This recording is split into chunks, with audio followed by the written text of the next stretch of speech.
Now this is really a good tip. I have Now we picked today because of, well, definitely not going to have a riding day today. We have to change the gasket on the oil pan on this bike. Now even though this gasket that seems to have dried out after 35 years, 36 years, it seems to be a little bit of an annoyance. A lot of people wouldn't even bother fixing it. They just leave it, keep putting oil in the engine, but I want to fix it. And we're coming up on, well, it's over 44,000 miles now. And I don't want to run any risk that we're doing less maintenance than we should on this bike. I intend to keep this bike as long as possible. And because I'm always running around cleaning the bikes and polishing them and trying to keep them as spotless as possible, you find these little things before they get to be a big problem. Now, not long ago, I posted a video of pulling this exhaust system off the bike, so I'm not going to be redundant about that. Pulling it off is a little bit involved. I did make a video on how to take it off and install it, but step one on this job is to remove the exhaust system. Check it out on our channel. It's got over 1,100 videos. Windy space you. I just wanted to add one little tip that I hadn't put on the first removing the exhaust video. The little lights, and we have several of them up here, these come from Harbor Freight. They're basically free, and they really light up underneath the motorcycle while you're working on it, but in this case it's really helpful. The other tip, put an old towel around the fender, because as you're working on the front of this, you tend to just hit it with a tool, or as the exhaust system comes out forward, you can scratch up your fender. Two good tips. Now before I put this back, I'll clean everything up. And I had, believe me, this is a funny thing. I had forgotten, because this is an 86, it only has gaskets on the middle part, the middle two tubes. I was looking for the gaskets, the spacers, and on an 86, you only have them on the middle pipes. And we'll leave a lot of this cleaning of the hardware up for later in the video, but this, I always have to line it up. I always like to line it up. I always make sure, just in case I forget what I'm doing, which can happen at my age, I can always look back at the video. Now with the exhaust system off, the first thing I wanted to do is all in the front of the engine, underneath, there's always road salt and grime and grease and dirt, so I want to clean as much as I can off the whole front of it. And I notice on some of the crossover tubes there's some rusted parts. I want to clean that rust up, touch up the paint. While I have the exhaust system off, this will be very easy to do. Now basically this is the part of the engine that takes a real beating from the salt. And because these aren't show bikes, they're daily drivers, I guess is the right word. I'll let that soak in.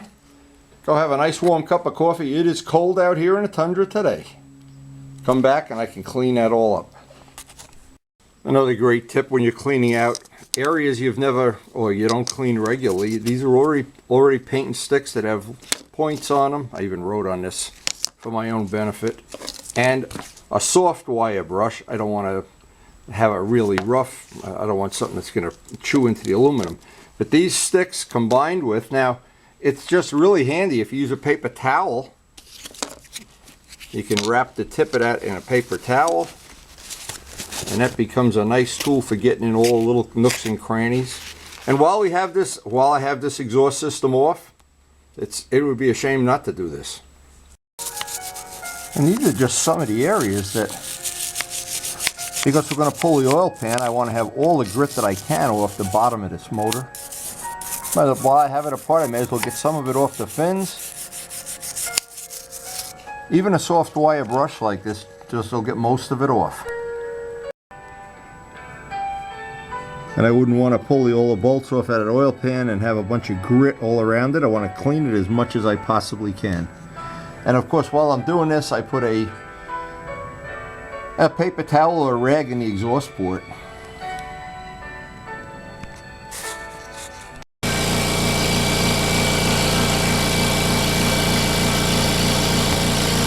This is so nice for getting in all these little nooks and crannies on an air-cooled engine. And just ordinary simple green. Now, it's a small detail, but it's certainly one worth doing. At this point, we had a lot of rust, especially around the motor mounts, and this is done more for protecting the steel than for making it pretty, and a cosmetic reason, but even so, it does look better black than rusty. And actually, the front of the motor cleaned up pretty good. The last thing I want to do, I want to get a wire wheel in there and get some of that loose stuff out of there, and it'll be time to pull the oil pan. Now, once everything is cleaned up, getting the oil pan off is relatively easy. I'll get the drain pan, drain as much of the oil as possible through the drain plug. We'll of course replace the filter and drain it and start with all new oil. But there's 14 or 12 or 14 screws. There's 3 clips on this side, and the reason I share this information, I know other people with GSs just would like to see this before they attack a job and see what the problem is.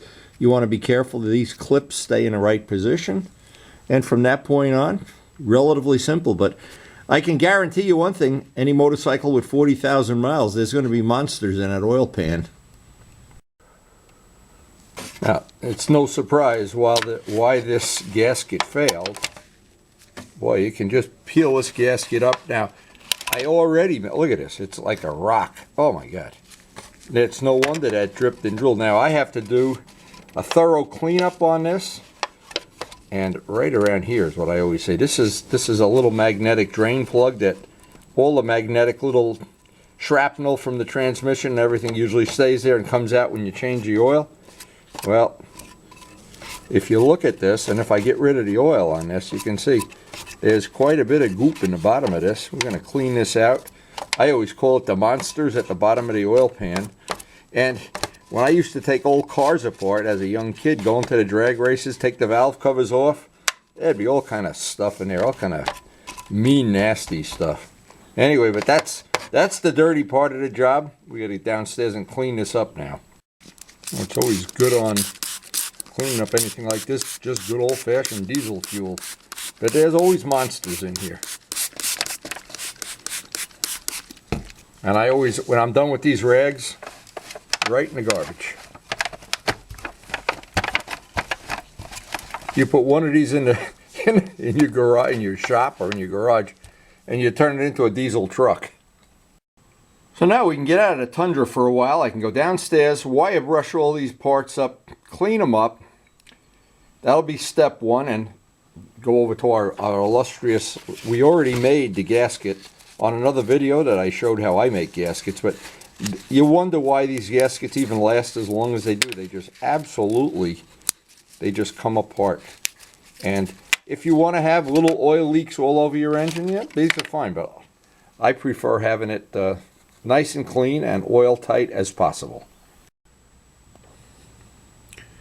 Now, of course, the most important thing, see, there's a little piece of gasket hanging up in here. I'm going to have to clean that up really carefully with a brand new razor blade.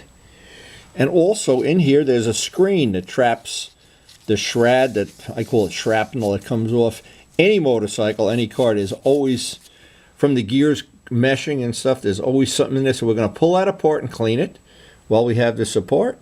Make sure that gasket surface is as clean as can be. And when we put it back together, we're going to, of course, put grease on both sides of it. And we'll clean up the oil pan, clean up the hardware. We got to get out of the Tundra here, but I got to do this first. Dying to get out of the Tundra. Now, before we can get out of the Tundra here, I want to take all these parts down the cellar, clean them up as much as I can, get a new gasket here. We have a new oil filter, of course. Bring in all our hardware to polish, and the next hour or so I can be out of the freezing cold here, so that'll be nice. So we got quite a bit of what I think is things that'll improve the motorcycle over the next 40,000 miles, 44,000. And because this is one of my favorite bikes and I've owned it since it's new, I'm more than happy to do this kind of maintenance.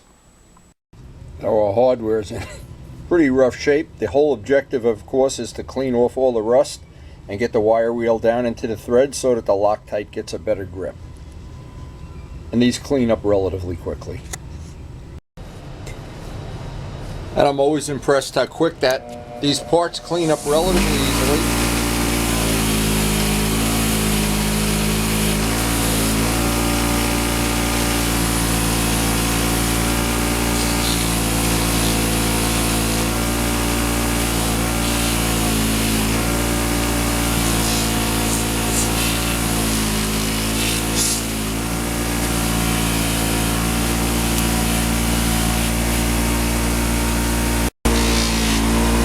It only takes, not even a minute a bolt to get them like brand new.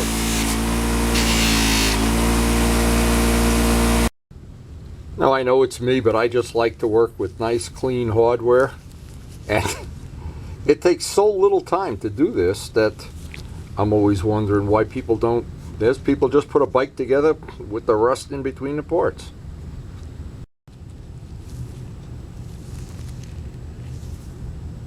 And I'm looking at these parts too. The wire brush will clean them right up. Now the hardware cleans up relatively quickly and easily, as I've said before. And it's just me, and I know a lot of people don't agree. Just me. When I work on a motorcycle, I enjoy working with nice clean parts.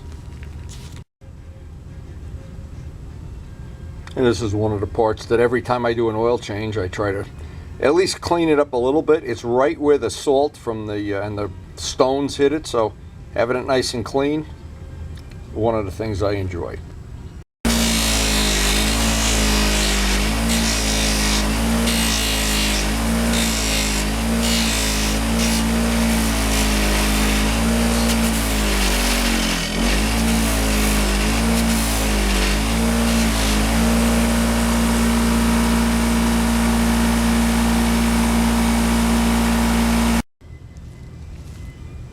One thing I always do, whenever I work on any part that's going to be near engine oil, I always clean the inside with brake part cleaner before I put it back on the motorcycle.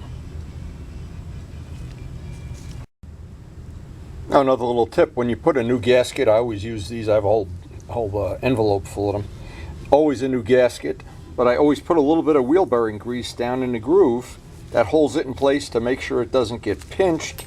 And anybody that's got a GS knows this can be a nuisance to get in place. Actually, that one's going in pretty good. I lied. Now, on a previous video of the Evil Twin project, I made the gasket up ahead of time because I knew today I'd be pressed for time when I'm doing this. There's a lot of hours to do this job, and I don't want to be rushed at the very end. But nice soft gasket material. I made this from AutoZone material. When I put it back, of course, wheel bearing grease on both sides, a light coating. That'll make it that it doesn't come off in a million pieces like the factory one did. That is a great tip, by the way.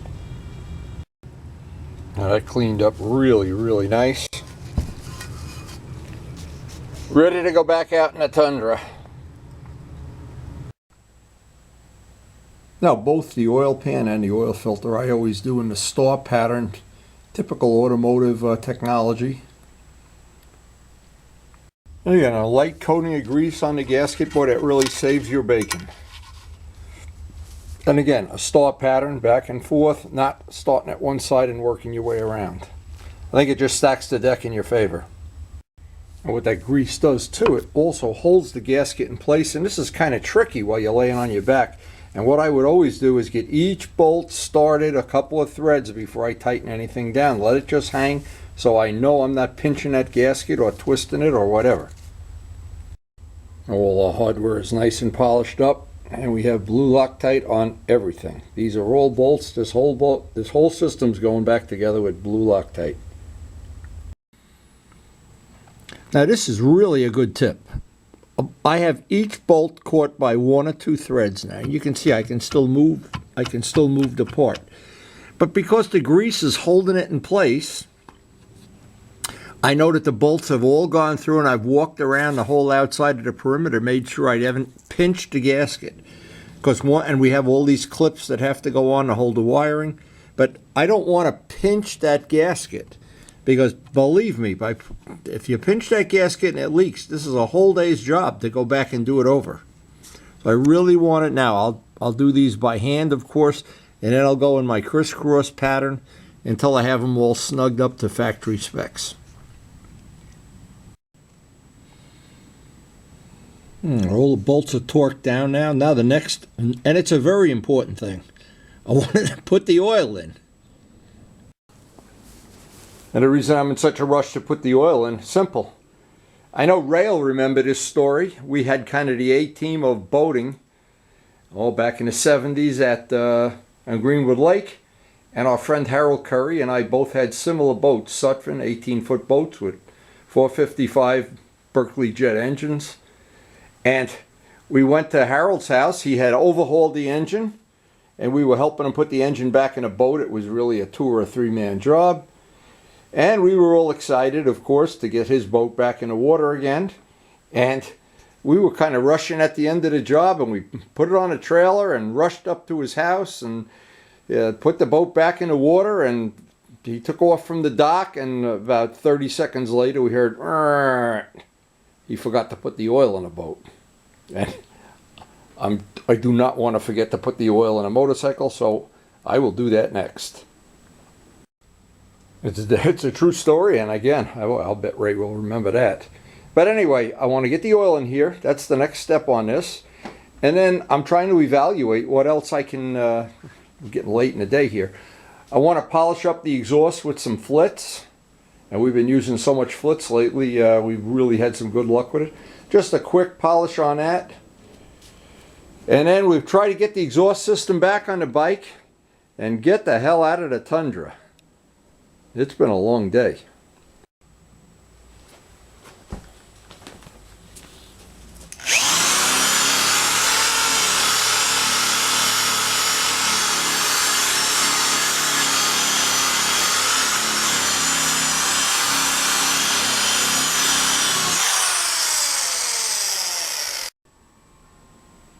It is really a ton easier to polish this exhaust system when it's not on a motorcycle and you don't have things in the way.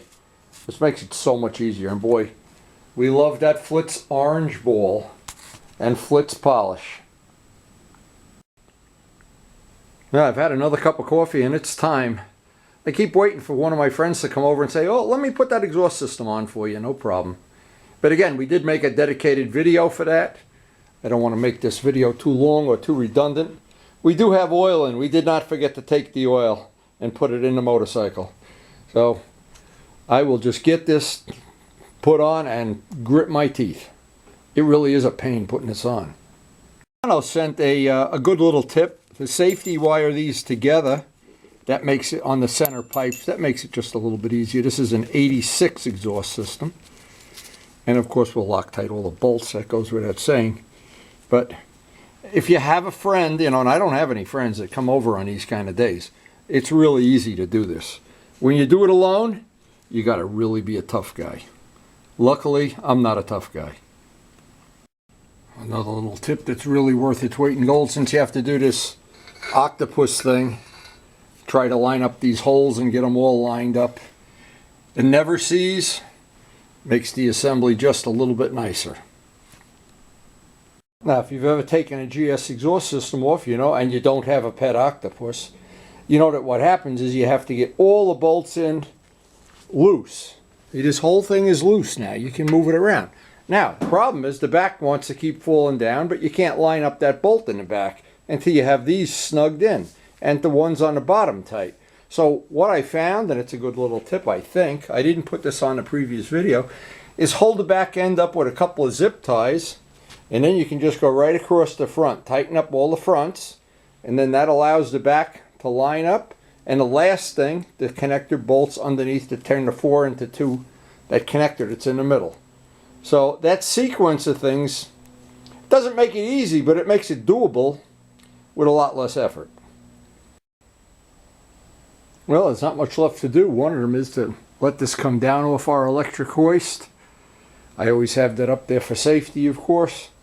And I want to run the engine for a few minutes, and then I'll check the oil.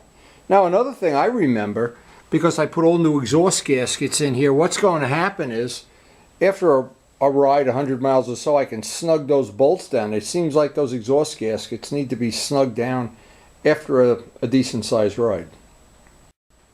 And one of the reasons I think it's always worth doing whatever maintenance is necessary to keep this bike as new as possible, because they do tend to go to long distance. And I remember Tim's GS had 87,000 miles on it and didn't even burn any oil. So this one's rock solid at about midway to that point. We hope we get that kind of mileage too, of course.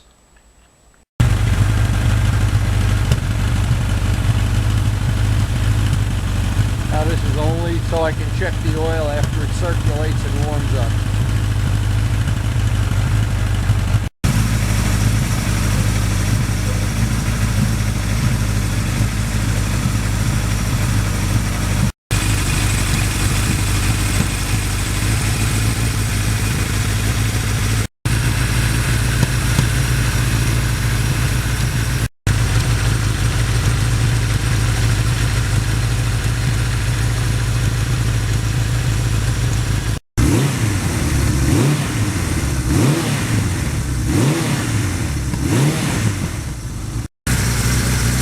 It's always good to check, make sure nothing's dripping or drooling, especially a big thing like an oil pan change, the gasket change.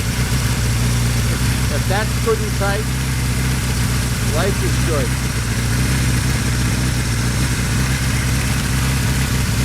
And now the best part of the whole day, putting this thing away and going and getting some coffee. Definitely not riding tonight. So I hope you've enjoyed the video. Picked up a few good tips, especially if you have a GS or a GS type of bike. We try to share the information, share what we learned, things that can just make your life a little more fun. And these old bikes, they can be frustrating, they can make you crazy, but boy, you get out on the open road with a bike like this, it is just, it brings you back. It's like a time machine. It brings you back to a simpler time. All of these bikes that are historically registered, and maybe even some of the ones that aren't. Again, hope you enjoyed the video, and thanks for watching.